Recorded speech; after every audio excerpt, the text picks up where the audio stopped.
Today I fucked up by drunk ordering a tarantula. Today I fucked up by drunk ordering a tarantula. So, this is not something that happened today, but a while ago. This also happened twice, and I'm not proud of that. So, picture me, 22F drunk, high, and watching random YouTube videos, when one of the channels I follow posts a new video. Now, I am subscribed to various tarantula channels, because I find them fascinating and because I want to know my enemy, but that night they showed a green bottle blue tarantula, a Caribena versicolor and another really pretty species that I can't remember. Just know that those are really colorful, pretty, arachnids. So, I do what any drunk person does, I order the tarantulas. I wake up the next morning to find €70 missing from my bank account in a transaction to spiderworld.eu. Oh, did I mention, I'm extremely arachnophobic. Like, will cry and scream until someone comes and kills even only a daddy long leg chilling in the corner arachnophobic. So, I was still hungover and more than a little panicked. I wrote to the shop,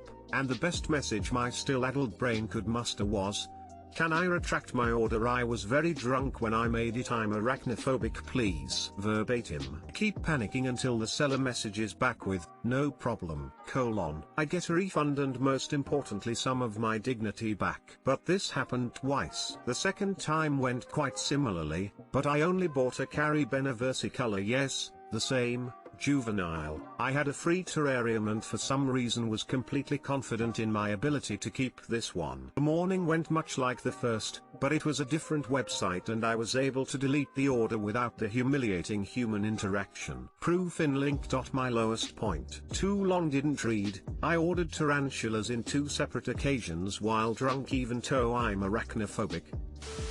Shoulda gone with it. But consider this, spider scary. You should maybe hide your credit card, or other payment methods, while drinking. Haha. Imagine if it was fast-tracked, it was at your door when you woke up. Scared face. 1. This is an awesome and hilarious post. 2. I am a tarantula enthusiast. I've kept dozens and dozens of species of tarantulas over the years. When I first got a tarantula it terrified me. I thought they were both today I fucked up and scary all wrapped up in a horrifyingly fast little package. I very quickly got over my fear of tarantulas, and it's been a rewarding hobby for much of my life. You're clearly interested in these creatures, so don't let your arachnophobia stop you from getting into the hobby. I recommend finding a local tarantula/invertebrates hobbyist group, and see if you can see some tarantulas up close. I'm guessing you'll find they aren't that scary, they're incredibly easy to keep, and it might become a satisfying hobby for you too.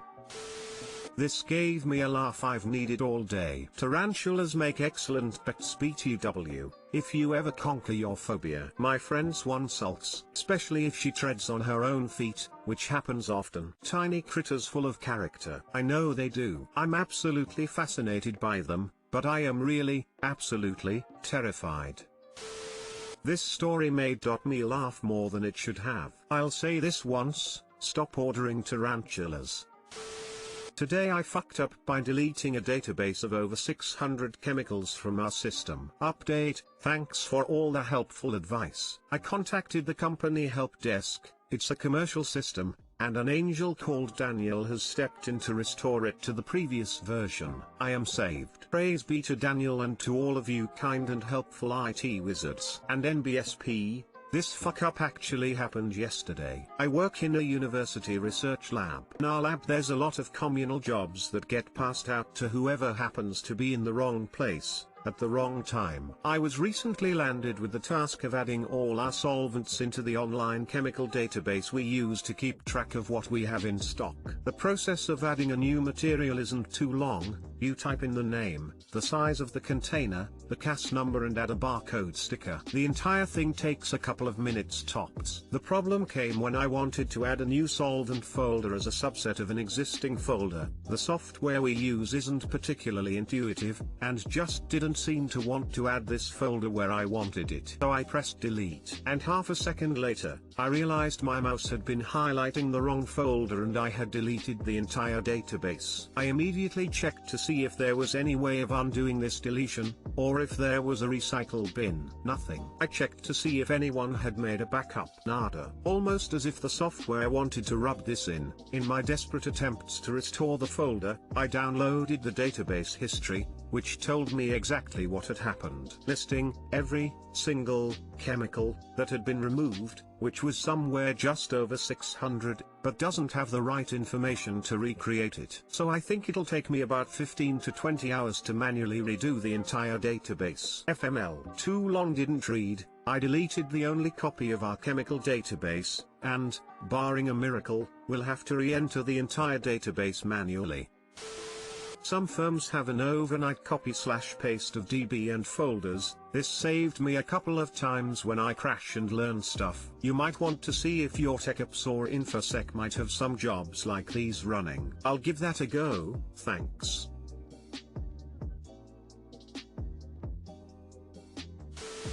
My job for the past 20 years has been replicating data. I'm all into data and I love it. Watching those bits and bytes fly over to another data center is so fun. Chances are there is a backup. It's what we do and it's standard. Call the help desk and tell them what you've done. The mechanism for restoring lost data is super easy and fast. If your IT team doesn't have backups, fire them or find a new job. Backups of backups. Other locations with backups of the other backups. It's redundant AF, but I sleep pretty well. It'd take a thermonuclear event to take them all out.